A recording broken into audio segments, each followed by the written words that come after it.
Hello friends, I am Apruti. Welcome back to our channel plants space. हमारे पास कुछ comments आ रहे हैं कि मधुमालती के प्लांट पे फ्लावरिंग नहीं हो रही है। तो ये हमारा मधुमालती का प्लांट है। जब इस पे फ्लावर्स नहीं आ रहे थे उससे पहले हमने मिट्टी की गुड़ाई की और उसमें खाद मिलाया। खाद में हम कावडंग यानी गोबर की खाद का यूज़ करते हैं। आप वर्मी कंपोस्ट या जो किचन वेस्ट मैन्योर होता है उसका भी यूज़ कर सकते हैं। तो जो मैंने खाद मिलाया था उसकी वीडियो पूरी शूट नहीं हो पाई, तो बिल्कुल उसी तरह मधुकामिनी का अभी कुछ दिन पहले हमने वीडियो शेयर किया है, उसमें इस तरह से बताया था आपको। तो वीडियो आप डिस्क्रिप्शन बॉक्स में चेक कर सकते हैं। तो बिल्कुल उसी तरह मिट्टी की गुड़ाई करके खाद मिला देना है और उसके बाद ही पौधे में पानी देना है। मिट्टी की गुड़ाई और खाद डालने से पहले आपको पानी नहीं देना है, क्योंकि फिर वो अच्छे से काम करेगा जब आप उसमें बाद में पानी देंगे। और उसके बाद आप देखिए प्लांट में कलियां आने लगी, क्योंकि टेम्परेचर हाई था पिछले दिनों। आपने देखा कितनी गर्मी हो रही थी, तो जो फूल है वो थोड़े से छोटे आए, लेकिन ये नॉर्मल था क्योंकि हाई टेम्परेचर में प्लांट थोड़ा सा स्ट्रेस में जाते हैं, तो फूल का साइज थोड़ा छोटा हो सकता है। लेकिन अब जो मौसम आएगा उसमें जो फ्लावरिंग होगी वो बहुत अच्छी होगी, क्योंकि रेनी सीजन में बहुत ज़्यादा खाद देने की भी ज़रूरत नहीं पड़ती है पौधों में, क्योंकि जो बारिश का पानी होता है वही फर्टिलाइजर का काम कर जाता है प्लांट्स में, और फ्लावरिंग अपने आप ही अच्छी हो जाती है। तो इसमें परेशान होने वाली कोई बात नहीं है।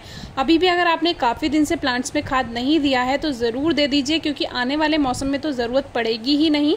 तो अगर अभी से आप ध्यान रखेंगे तो फिर आपके प्लांट्स में आपको अच्छा रिजल्ट रेनी सीजन में मिल जाएगा।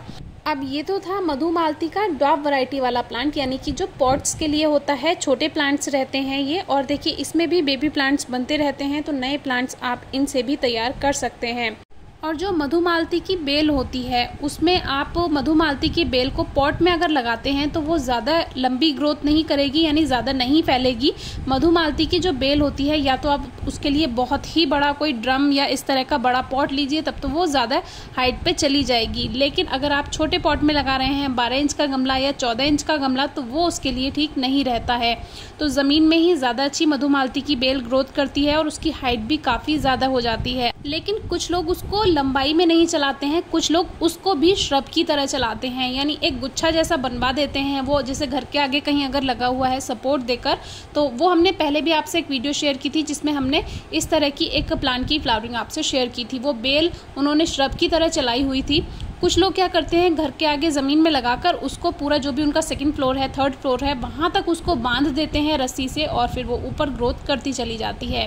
लेकिन आज का टॉपिक हमारा दूसरा है। अब देखिए सामने एक मधुमालती की बेल लगी हुई है ज़मीन में, लेकिन अभी उस पर फ्लावर्स नहीं है, क्योंकि अभी गर्मियाँ भी काफ़ी थी। और इसकी दूसरी वजह एक और है, यहाँ पर सीरस का बड़ा पेड़ है जिसकी छाया भी आने लगी है। तो फूल ना आने के कई कारण हो सकते हैं, क्योंकि काफ़ी व्यूअर्स कहते हैं ज़मीन में लगी है फिर भी बेल पे फूल नहीं आ रहे हैं। तो उसका एक रीज़न तो पिछले दिनों हाई टेम्परेचर था, तो वो हो सकता है। लेकिन दूसरा रीज़न ये भी है कि प्रॉपर सनलाइट नहीं मिल रही है। अब देखिए ये काफ़ी अच्छे से बेल ग्रोथ कर रही है, लेकिन अभी फ्लावर्स नहीं है। तो यहाँ पे इसका रीज़न एक तो थोड़ा सा धूप की भी कमी है, लेकिन ये भी है कि अभी टेम्परेचर हाई था और उसकी वजह से भी इस पे फ्लावर्स अभी तक नहीं आए। लेकिन आने वाला मौसम, यानी कि अब जो मौसम शुरू हो रहा है वो बिल्कुल सही है और इसमें फ्लावर्स आ जाएंगे।